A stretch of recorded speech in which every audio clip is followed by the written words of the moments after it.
Nós sempre iniciamos um trabalho doutrinário, primeiramente chamando a atenção dos companheiros da importância desse momento que nós estamos participando.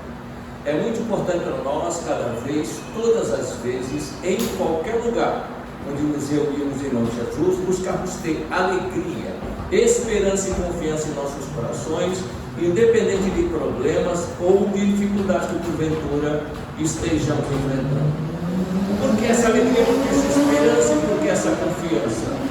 É só recordarmos as próprias palavras de Jesus: onde 2 ou mais estiverem em meu nome, aí também eu estarei.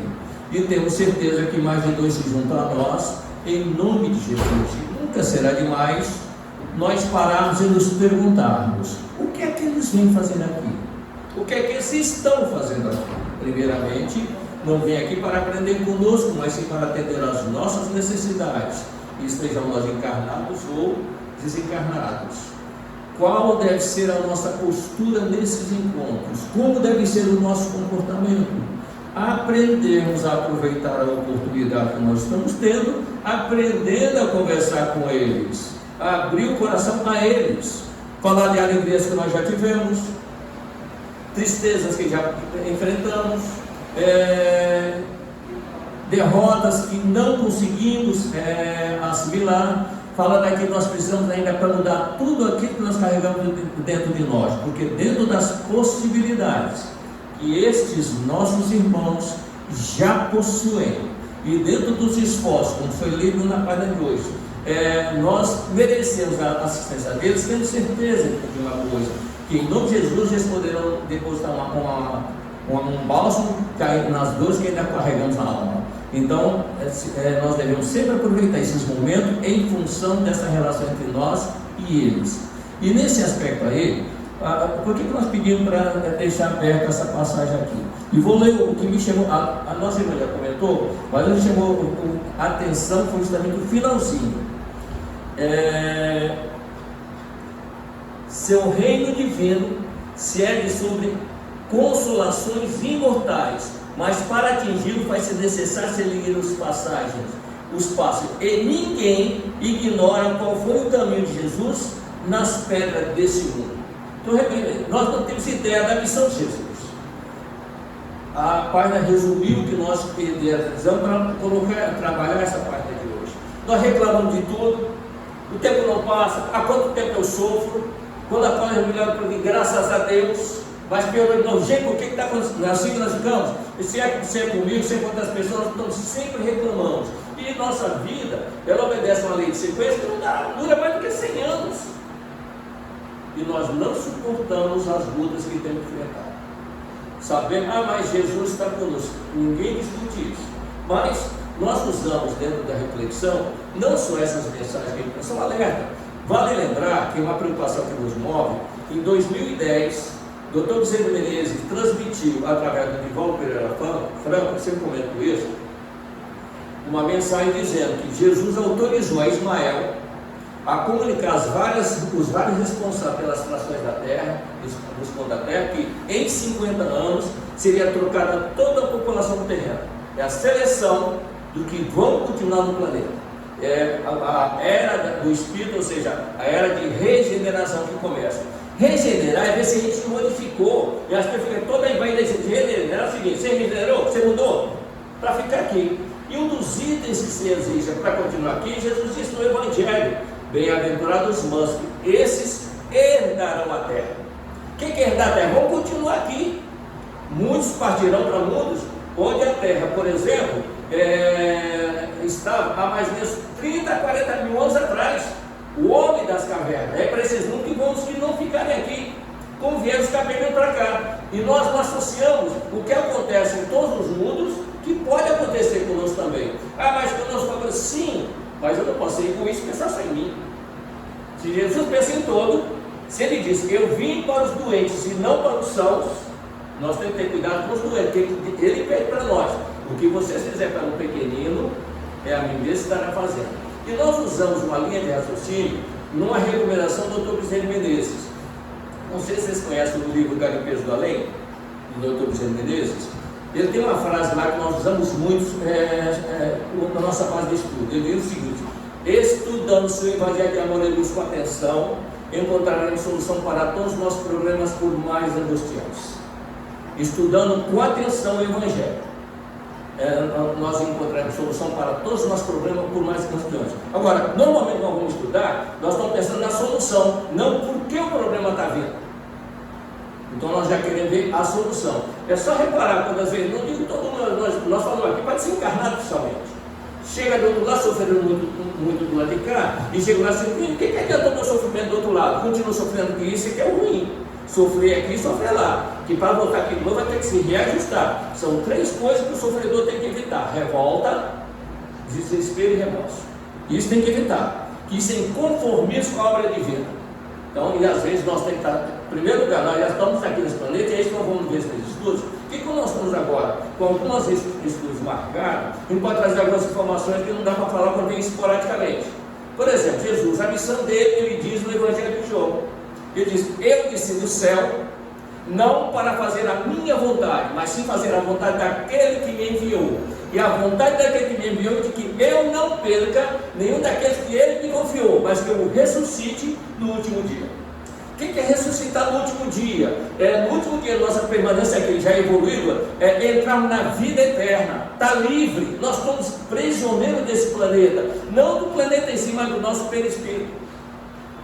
Jesus diz para nós: conhecereis a verdade, e a verdade vos libertará. Somos prisioneiros de nossos erros, porque Jesus disse aos doutores da lei sobre isso. Ele disse: os doutores da lei reclamaram, mas nós não somos prisioneiros, escravos de ninguém, somos filhos de Abraão. E Jesus diz: todo aquele que comete pecado é escravo do pecado. Então nós somos escravos dos nossos erros. O que adianta aceitar as vidas sucessivas? Eu não raciocino em cima delas. Eu só penso nela, não penso na anterior nem na próxima. Não adianta nada isso. Nós já tivemos muito. Sim, essa é mais uma. E às vezes está acontecendo aqui o que ocorreu, o que eu fiz na vida passada. Eu estou acertando conta. Jesus disse que eu venho do céu não para fazer a minha vontade, mas sim fazer a vontade daquele que me enviou. Quem que nós não foi enviado também para cá por alguém? Para fazer a vontade que esse pediu para fazer aqui. E nós queremos fazer a nossa vontade aqui. E ainda vamos mais longe, que Jesus faça a nossa vontade. Esse é o erro que tem que corrigir, tem que alterar. E quanto tempo Jesus está conosco? Alguém tem ideia? Nós vamos ver isso aqui. Nós estamos trazendo informações que Jesus coloca no Evangelho. Vou deixar o material com vocês, para poder analisar, porque infelizmente os espíritas não leem o Evangelho. Lê o Evangelho segundo o Espiritismo. Se Kardec não escrevesse nada, ninguém leria o Evangelho. A verdade é essa.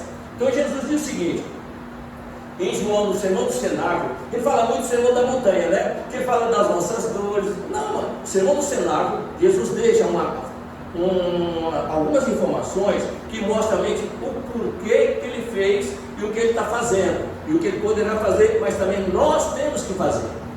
No Sermão do Cenáculo, no capítulo 17, logo no começo, ele está falando com os seus discípulos.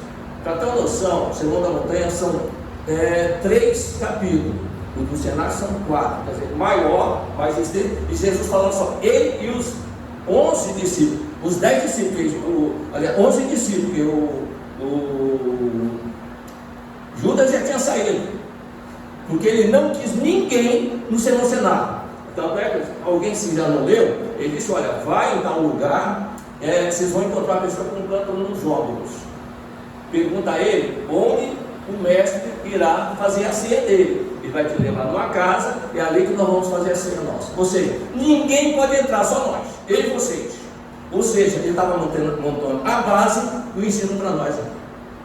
Então, esse detalhe nós temos que perceber que Jesus teve cuidado de fazer tudo isso. Ele não veio apenas fazer uma visita, ele veio trazer uma mensagem. Então, na continuação aqui, ele diz o seguinte: ele, conversando com o discípulo, ele diz, Jesus levantando os olhos do céu, está em João, né? Ele diz: Pai, é chegada a hora, glorifica teu filho, para que também o filho te glorifique, assim como lhe deste autoridade sobre toda a carne, para que dê vida eterna a todos aqueles que te tem dado. E a vida eterna é esta: que te conheço a ti como o único Deus verdadeiro, e a Jesus Cristo, aquele que tu enviastes.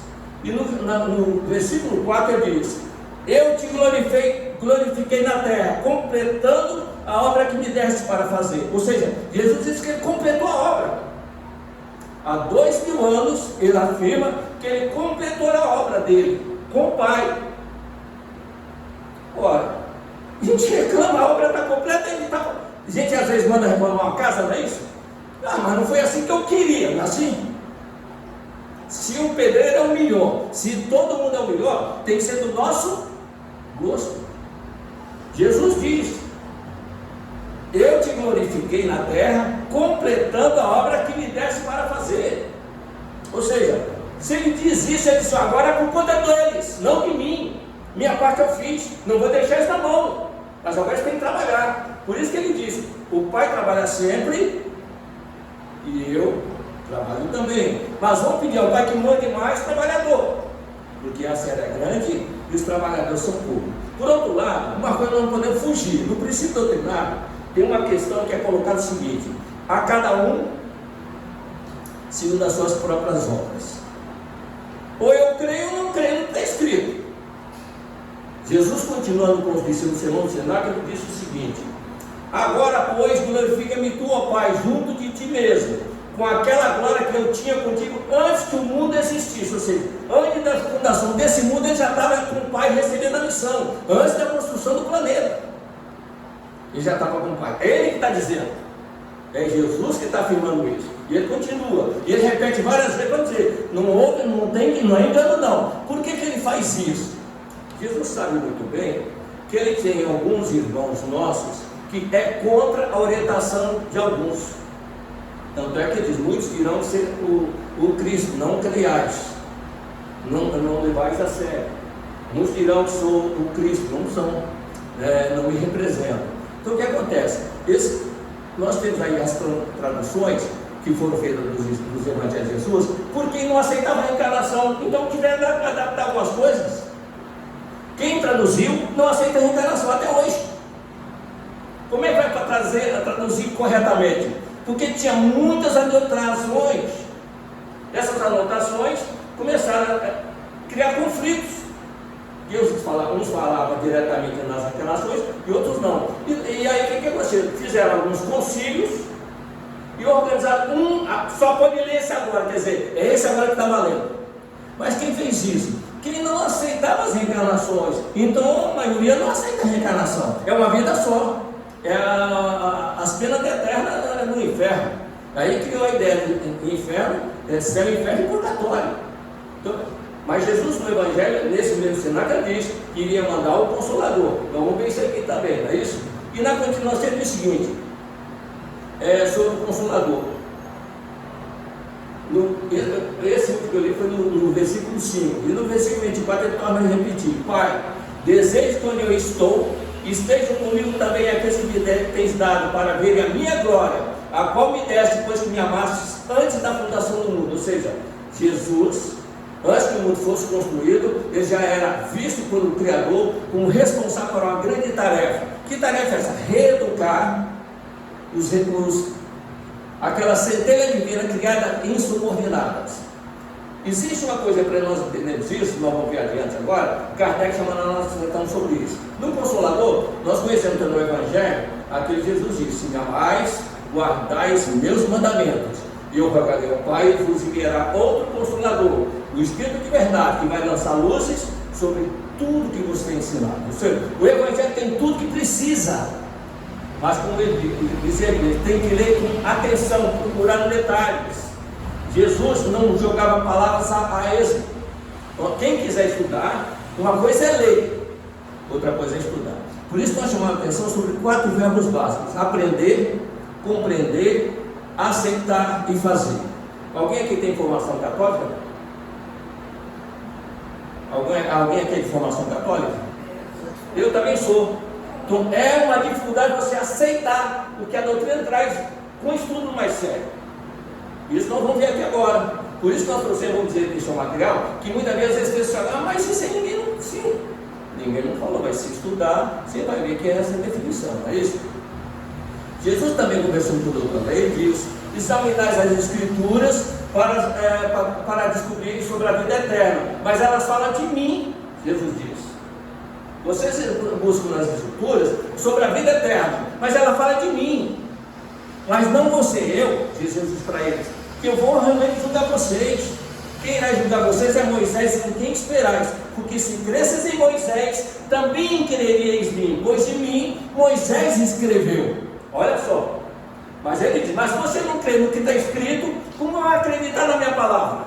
Está aqui, em João está essa informação. Então o que acontece? Os doutores da lei, às vezes comportavam há 2 mil anos igual nós comportamos hoje. Está escrito, mas não aceito.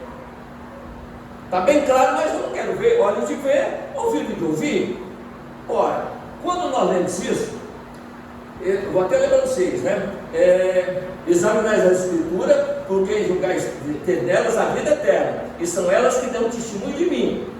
Não pensei que eu vos hei acusar perante o Pai. A um que vos acusa Moisés, em que vós esperais, pois se cresces em Moisés, creríeis em mim, porque de mim ele escreveu. Mas se não crê no que escrevo, como crereis das minhas palavras? Nós começamos a pensar o seguinte: bom, se Moisés escreveu sobre Jesus, é só verificar, é o Antigo Testamento. Gênesis, ele só é como médio, escreveu muito antes dele. Ele começou a escrever com Êxodo, a fuga do Egito. Aí você vai procurar onde? Onde ele recebeu os 10 mandamentos que Deus chamou ele e disse, não é isso? Moisés, né? Então não conhece essa página, não conhece? Tudo bem, nós vamos procurar onde é que está, qual a referência tem sobre isso. Mas antes de fazer isso, nós nos guiamos com um recado de Kardec.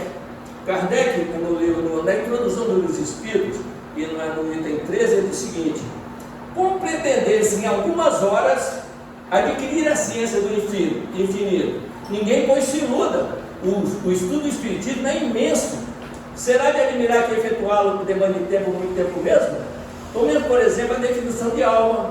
Outro tanto acontece relativamente a Deus, se temos finalmente a classificação dos Espíritos. Olha só, Kardec chama Deus de quantas horas nós estudamos por semana? 1 hora por semana. Existe uma falha no entendimento na maneira que nós estudamos a obra. É sequenciada sem combinar a informação. Não dá para juntar informação para entendimento maior. Termina de ler, volta de novo. Durante 20 anos eu fiz isso.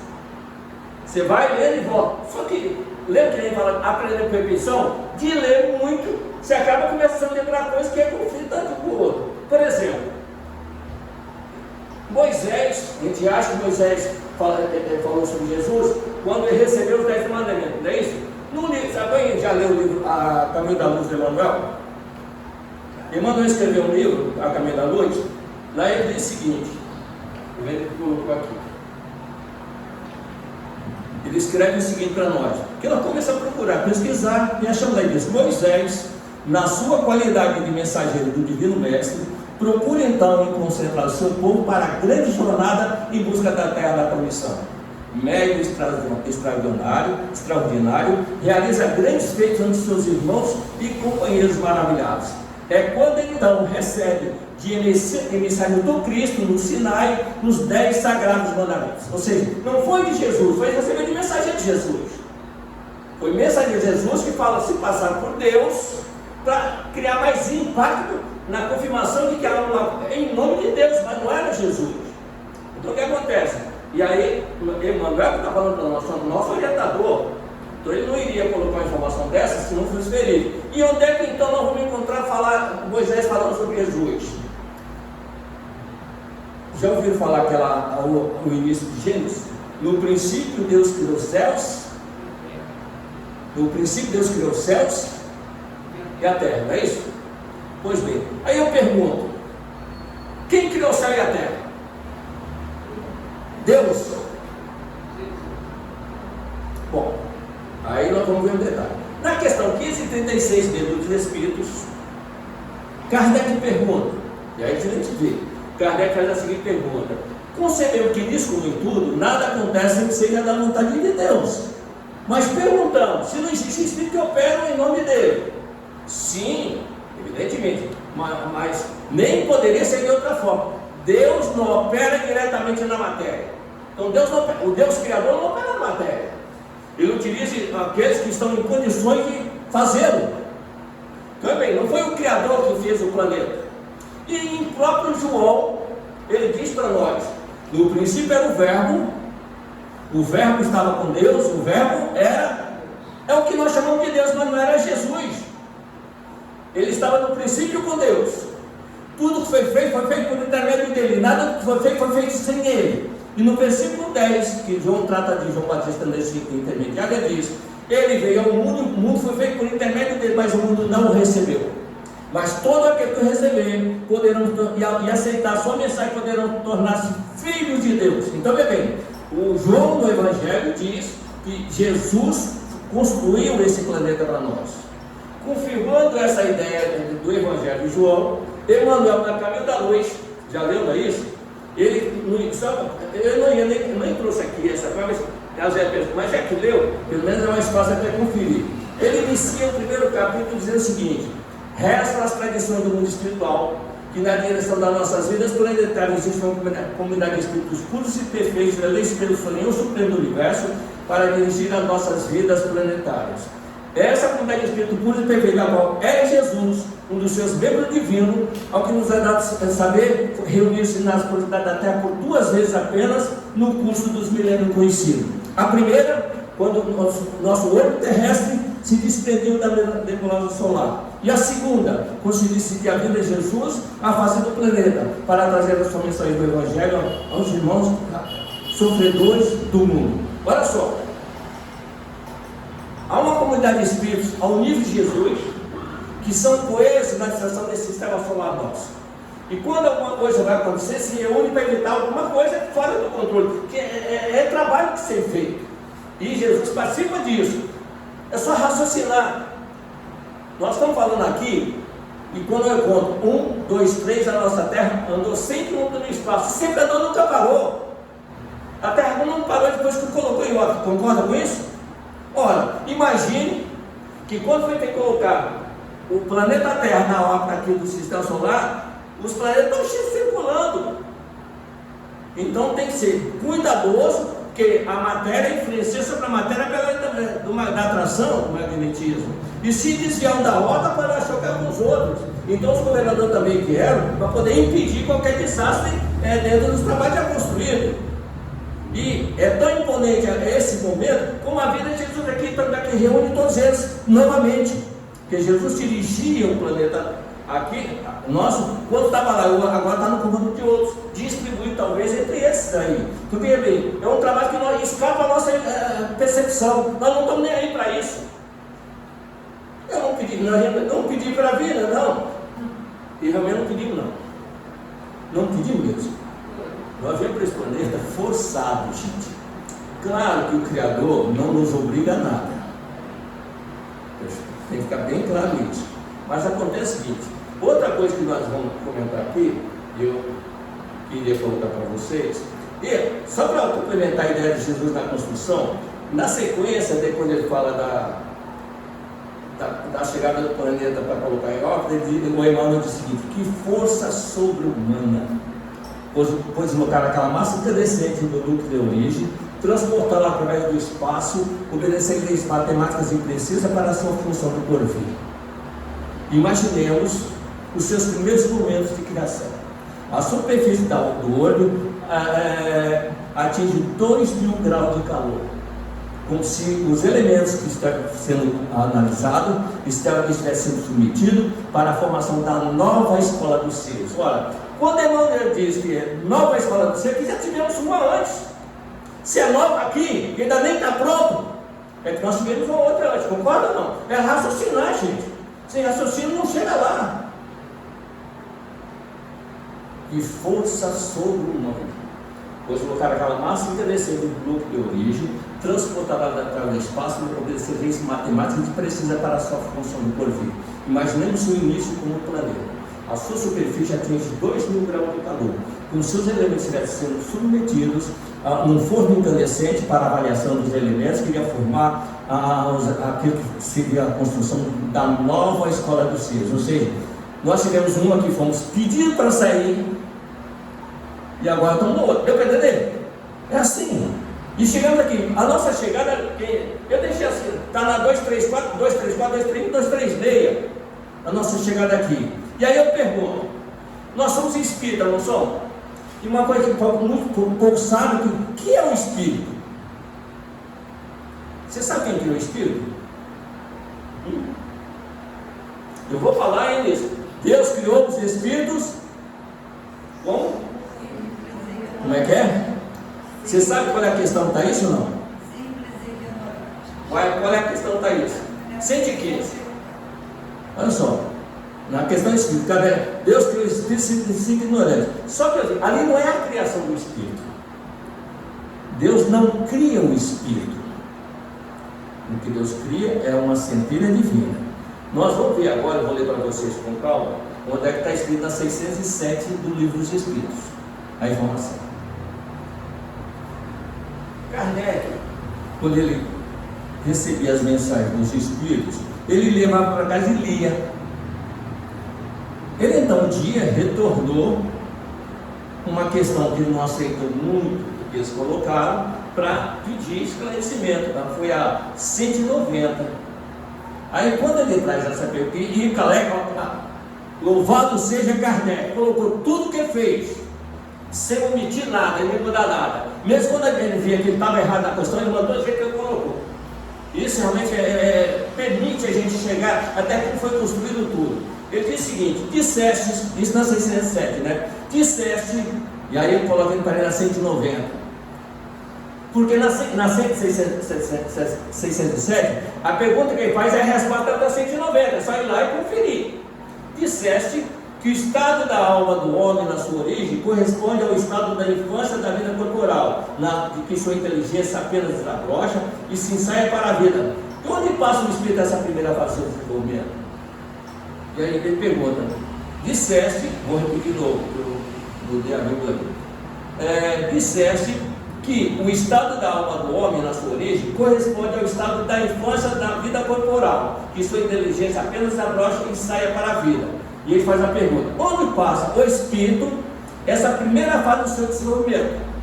E os respondem com uma frase só: numa série de experiências que precede o período a que chamais humanidade. Na 607, quando ele faz a pergunta, a gente tem que perceber que tem que imaginar o Kardec trabalhando com os médicos que ele tinha. Ele vinha com as... Quem já leu como Kardec começou, ele assistiu a movimentação das mesas e começou a levar perguntas, que eram só perguntas banais que faziam. Quando ele começou a levar perguntas dizendo que ele estava preparado para isso, aí as perguntas banais perderam interesse. Aquelas pessoas, o pessoal do dia a dia, vai chover amanhã, nada desse tipo, né? Vai, né? As batidas respondiam, né? Para chamar a atenção que havia um movimento, ele prendeu-se nisso, se despertou a atenção nisso. Quando partiu para a parte moral, já começou a esvaziar o interesse das pessoas. Mas Kardec começou a levar as perguntas sérias. Então, o que acontece? Nós podemos imaginar, quando ele já está montando a estrutura do livro, ele sentado numa mesa com os médios, fazendo as perguntas, e entre o intervalo de um médio, de uma pergunta para outra, as entidades, através dos médios, falavam para eles, explicando certo detalhe que eles sabem entender. Não está escrito, e aí nós entendemos uma coisa: Jesus diz, olhos de ver, ouvidos de ouvir. Nós começamos a aprender como ver o que não está escrito, mas está subentendido. Deu para entender isso? Nós vamos ver agora a questão 607A. Eu vou repetir a pergunta da 607 para vocês comparar com a da 607A, tudo bem?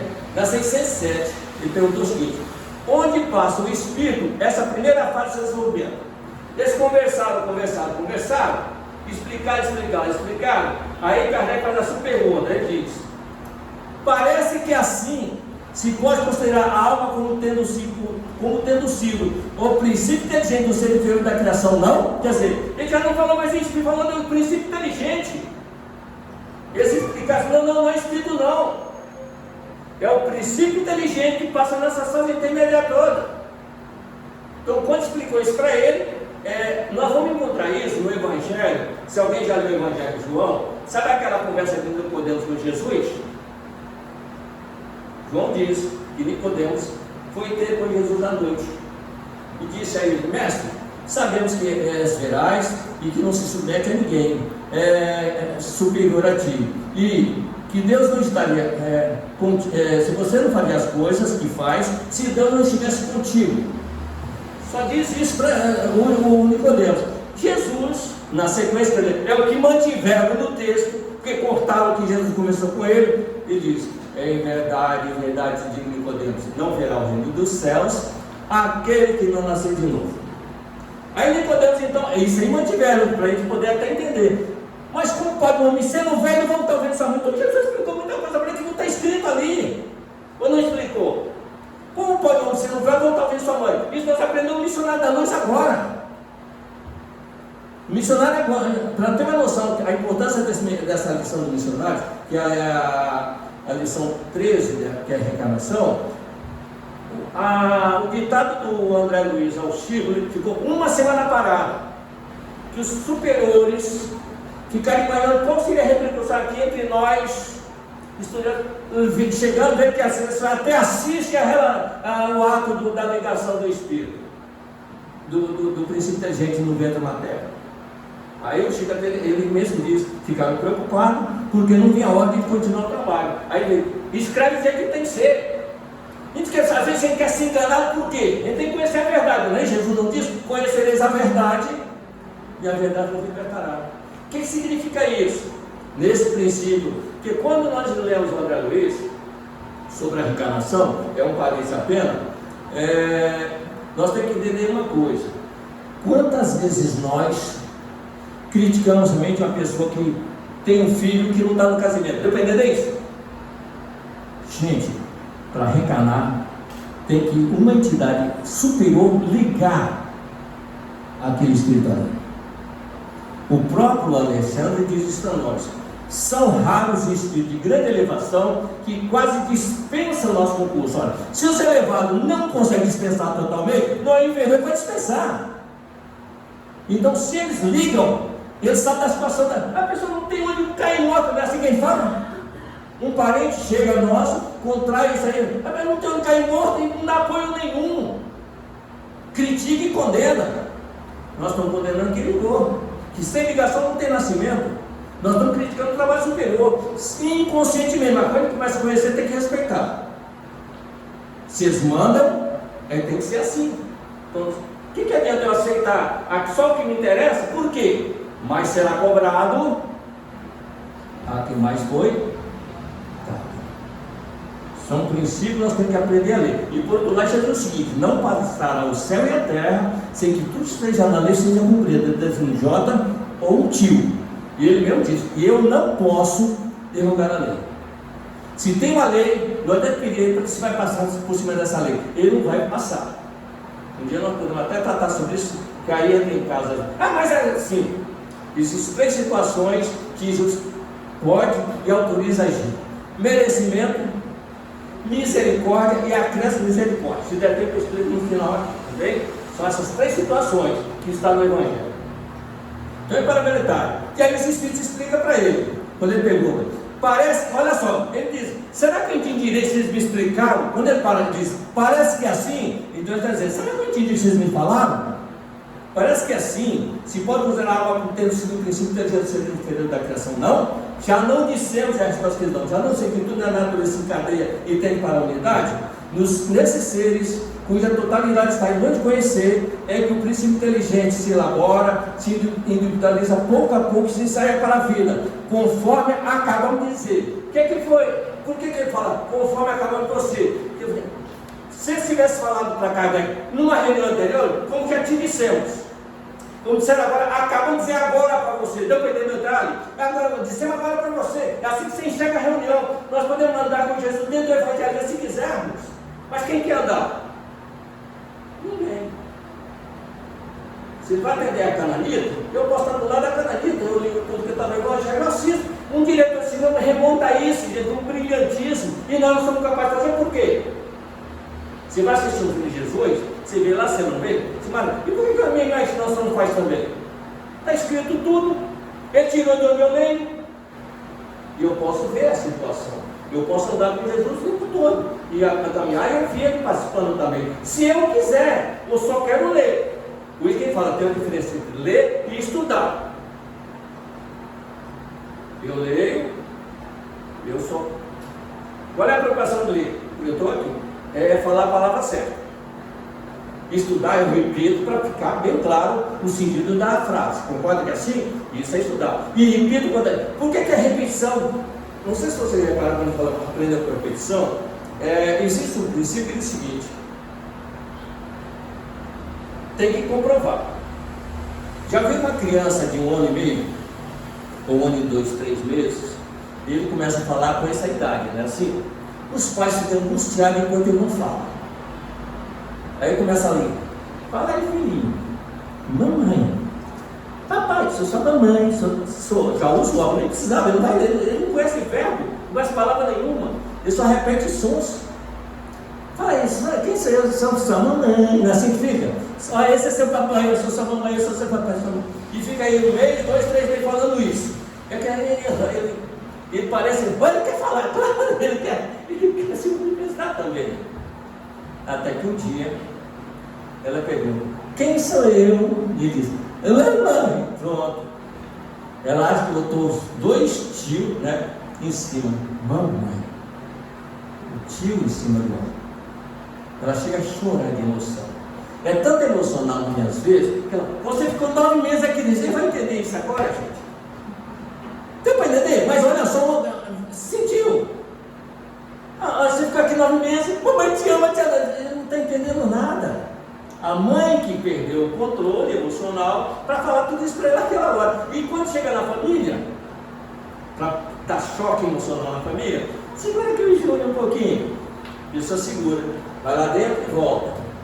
Aí chega no colo que ele está e diz, quem sou eu? E ele diz, mamãe. Pronto, aí todo mundo corre, titia, ele não vai decorar assim. Daqui 5 anos você vai conhecer, não vai? Vai conhecer, mas agora não dá. E isso que ensinou foi Jesus. A aprender por repetição. É só olhar o Evangelho para atenção. Simão Pedro chegou para ele e perguntou, mestre, quantas vezes me deu perdão ao meu irmão que errou contra mim? 7 vezes, Senhor? Não, Simão. 70 vezes 7 vezes. Ou seja, repete até aprender. É isso que Jesus quis dizer. Você entendeu? Por que isso? Nós, quantas vezes queremos ajudar alguém, eu vou fazer a última vez que eu faço. Eu fiz 15 vezes na conta, não é isso? Jesus disse 70 vezes. Deu para entender? 7 vezes.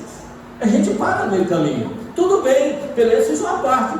Quando eu chego lá em cima, eu vou ver que eu poderia ter feito muito mais coisas e ganhar mais benefício do que só fazer aquelas 10 vezes. Aí ficar arrependido, quer voltar rapidinho para cá. Agora não. Agora estou na tua frente aqui para ir.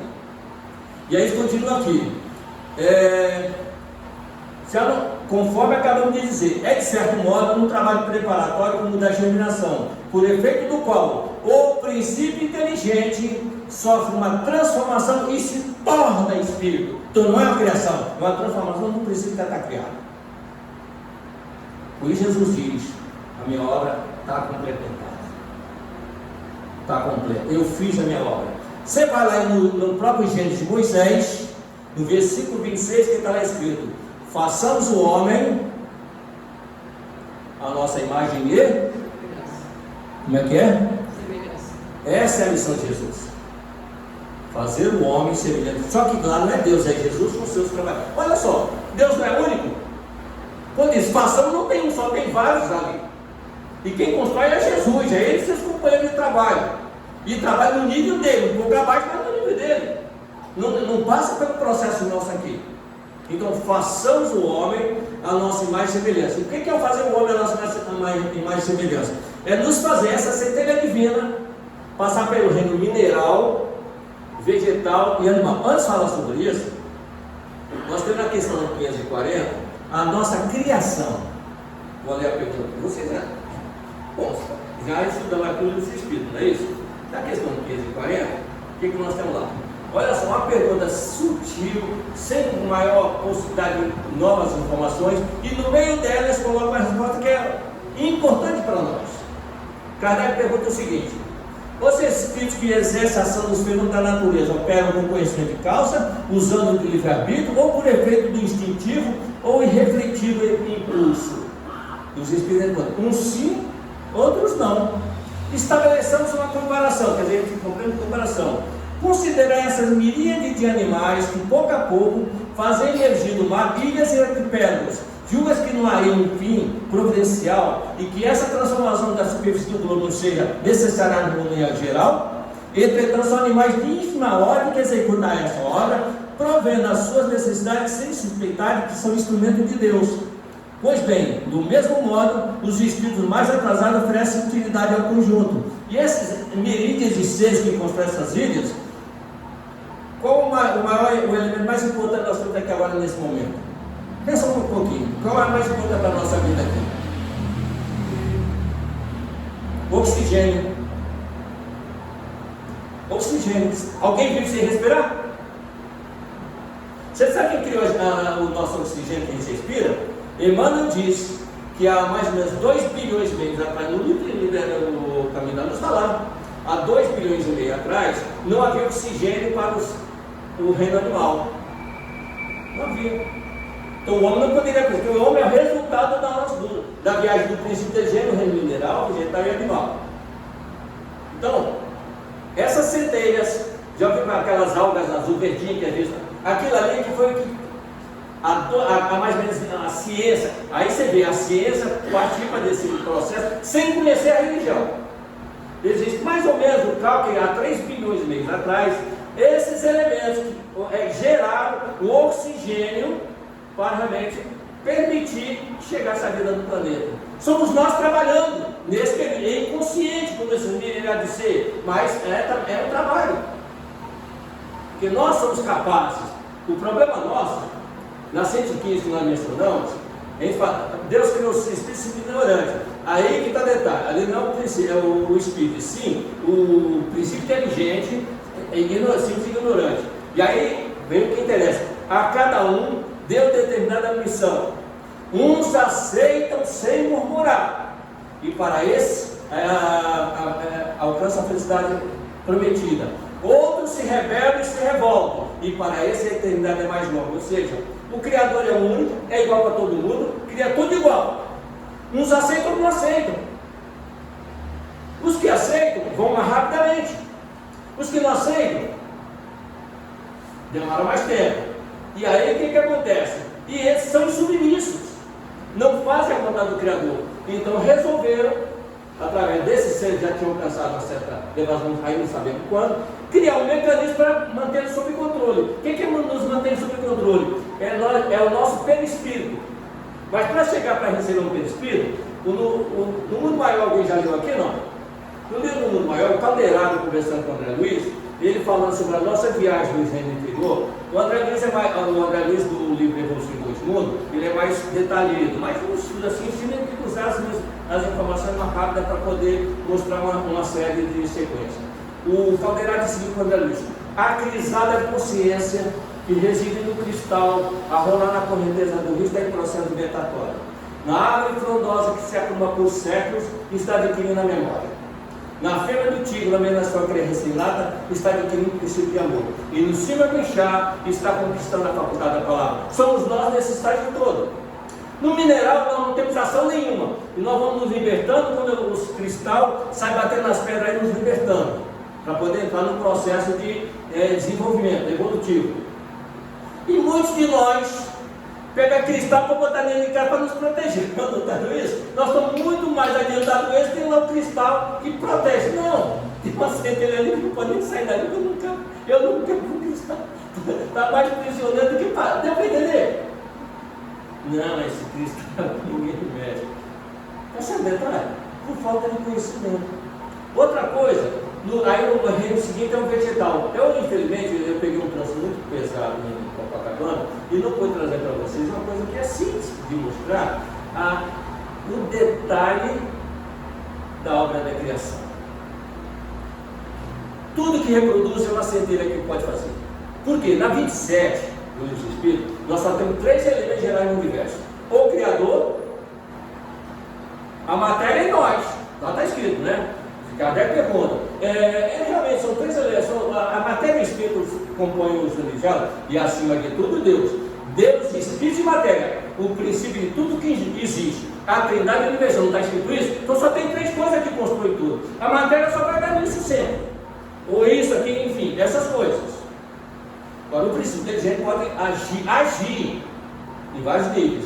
No mineral, nós não podemos perceber, vai no mineral, mas no reino vegetal, ele encontra sempre na centelha. O lavrador, antigamente, eu criança vivia na Bahia, a gente separava a semente para plantar. Aí, não, você está falando, estamos separando a semente para plantar. Ah, que não, essa aqui não vinga. Ele sabia que não vingava, porque tinha que não dava para vingar, porque não tem centelha ali, ele sabia que não vingava.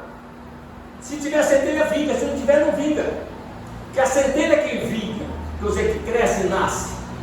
E o requinte dessa criação, eu costumo dizer a laranja. Vocês conhecem a laranja, não conhecem? Vou explicar para vocês, é bom entrar. A laranja, quem construiu o estágio nosso na laranja, ele é um perfeccionista. O que ele fez? Se você descascar uma laranja, descascar, já cortar em cruz e chupar de qualquer jeito. Descascar a laranja, tira primeiro aquela casquinha de fora, não é isso? Fica aquela película branca, não fica? Você vai na película branca, tira ela com cuidado, que sobra os gomos estão ali, não somos? Você pega os gomos e tira, sem quebrar o gomo, e tira um por um. Se você tirar aquela película que tem em torno do gomo, você fica com todas as. Você tem em cada gomo 3, 4 ou 5 sementes, não tem? Não tem assim? Você tira a semente e aí você vê os favinhos. Ele fez uma forma que embrulha gota a gota da laranja. Uma por uma, nenhuma máquina nossa faz isso. Embrulha gota a gota na laranja.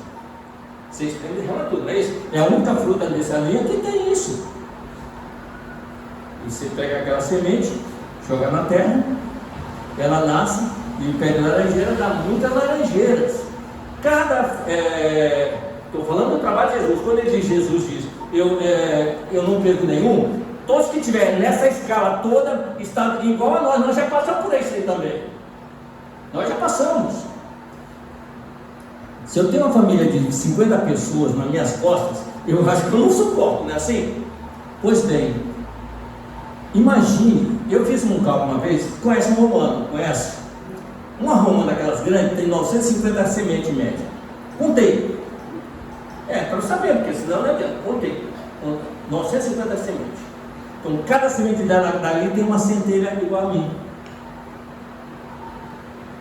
As formigas são octilhões de formigas.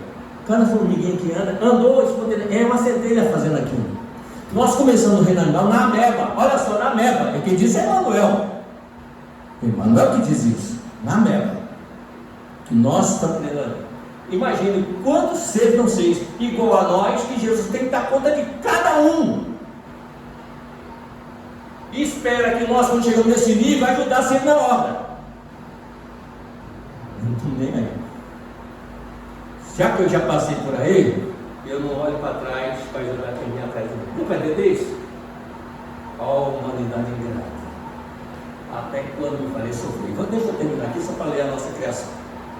Da 540. Enquanto se ensaia para a vida, antes que tenha uma plena consciência de seus atos e esteja no gozo pleno do livre-arbítrio, atua em certos fenômenos dos espíritos, não é isso? E que inconscientemente se constituem os agentes. Primeiramente executam, mais tarde, quando sua inteligência já houverem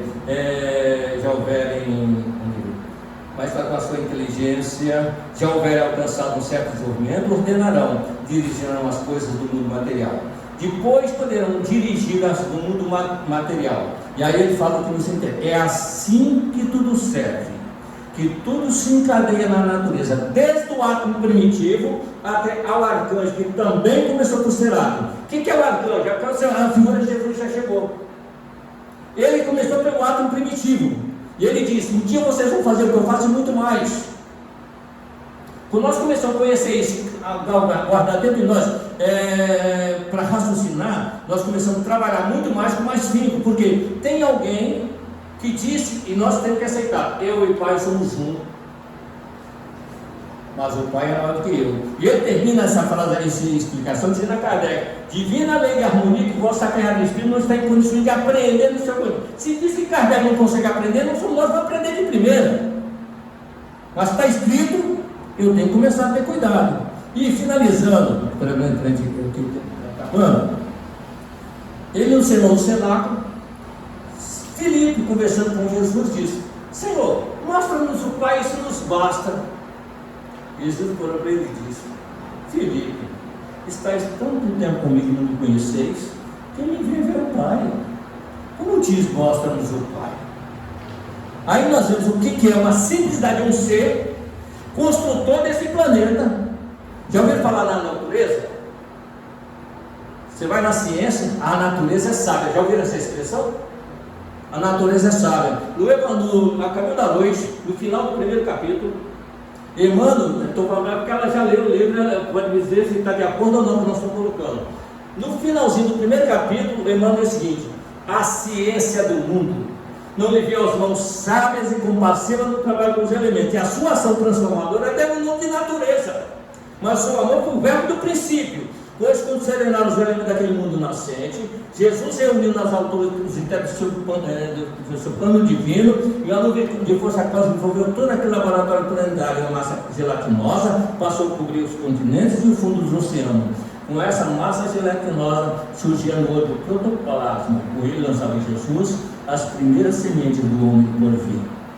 Aí que o homem chega aqui, para cumprir a etapa que está pedida lá em Gênesis, diz: façamos o homem a nossa imagem e semelhança. Só que nós só estamos no segundo escala da evolução, passando pelo mundo primitivo. Para ter uma noção do tempo que levamos, nós não temos o tempo que passamos no reino mineral, mas do vírus até o homem das cavernas, o André Luiz diz que nós estamos 15 milhões de séculos, ou seja, 1,5 bilhão de anos viajando.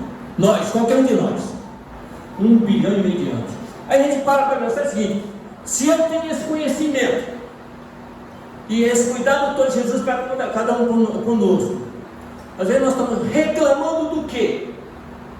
E pedir esse tipo o quê dele? Essa página foi porque eu gosto quando eu trago um pouco diferente, que a página tem alguma coisa para chamar a atenção sobre ela. E é isso que nós temos que tentar. Só desse livro aqui, Emmanuel tem 180 mensagens em cada um deles. São 4 desse nível aqui, são 720 mensagens. Nós já lemos umas 3 vezes, sei que toda noite a gente faz uma lição em casa, né? Na oração da noite. Então você vai vendo informações que vai trazendo. Só para terminar aqui, isso para lembrarmos, por exemplo, o recado de Jesus para nós, ele diz: nem todo aquele que me diz Senhor, Senhor, entrará no reino do céu, mas sim fizer a vontade do meu Pai que está no céu. Na questão 124, Kardec diz que um segue o caminho do bem absoluto, princípio inteligente, outro o mal absoluto. Para saber esse princípio inteligente, é só pegar a questão 23 do Espírito. O que é Espírito? O princípio inteligente do universo está lá escrito, gente. Está bem claro, está claro. É só cruzar com a informação. Só que um está na 23, está na 607. Eu li, já nem lembro da 23 mais. Percebendo? Então, quer dizer, nós não fazemos essa coesão para ir formando a ideia. E por que nós falamos nas casas? Doutor Bezerra Menezes, se me dá um minutinho se eu passar. Doutor Bezerra Menezes, quando ele estava entre nós, estou no céu, que é muito comum trazer, né? Irmãos nossos para aprendizado nessas reuniões, desencarnados. Trouxeram um cientista, um homem culto, elevado, mas não aceitava, não acreditava em Deus. O doutor Bezerra tentou durante 4 reuniões, conversando com eles, quando as ideias que ele tinha, o conhecimento que ele possuía, e resolveu, não queria de jeito nenhum aceitar o jeito de dizer a Jesus. No final da última reunião, Bezerra falou, foi bem claro com ele: meu irmão, me perdoe a ignorância, não consegui te convencer, mas você permitiria que eu pudesse orar para você? Orar pode. Aí ele começou a orar. À medida que ele orava, aí nós temos que entender a situação. Quando um ser desse é trazido, vem uma equipe junto com ele, só que ele não consegue ter um contato com ele, não tem sintonia os dois. O André Luiz ficou 8 anos perambulante, eu não tinha contato nem com a mãe nem com o Clarence. Estou sofrendo por isso. A ciência está sem mãos, mas com o encarnado ele ouve. O Consolador, quem quiser dar uma olhadinha, na questão 278 do Consolador, 378, perdão, do Consolador, perguntaram a irmã assim, por que razão são trazer irmãos nossos desencarnados em reuniões públicas? Vocês poderiam ouvir os seus irmãos desencarnados. É uma estratégia, um raciocínio lógico. E Emmanuel responde: existem espíritos que desencarnam presos nas suas ideias fixas, não conseguem ver nem ouvir os seus amigos espirituais. São trazidos por esses mesmos amigos a reuniões doutrinárias para, com o auxílio desses mesmos amigos, receber as informações que ele precisa e trabalhar nas informações novas que ele recebe. Por isso nós colocamos tudo isso. Não é para quem está aqui não que eu falo. Pode ficar tranquilo, falo para o desencarnado.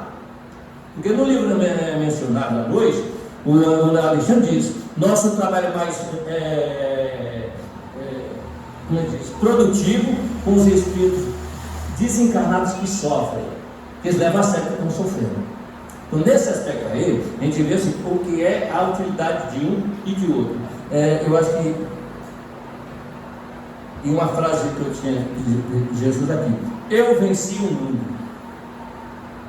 Então ele pode dizer: eu cumpri o meu trabalho. E como às vezes parece que não deixa largado não. Se alguém já leu o livro, como é que chama? Brasil, Coração do Mundo, Padre do Evangelho, ele diz a Ismael, quando o Marechal Deodoro proclama a República: Ismael, até agora nós conduzimos o destino desse país. A partir de agora, eles são responsáveis pelo que escolheram. Não atuam mais diretamente na parte política do país. Está lá escrito no Brasil, Coração do Padre do Evangelho. Se a gente não lê, fica reclamando, você entendeu? É nós que temos que fazer o que tem que fazer. Mas eu não recebo. Não. A cada um segundo as suas próprias obras.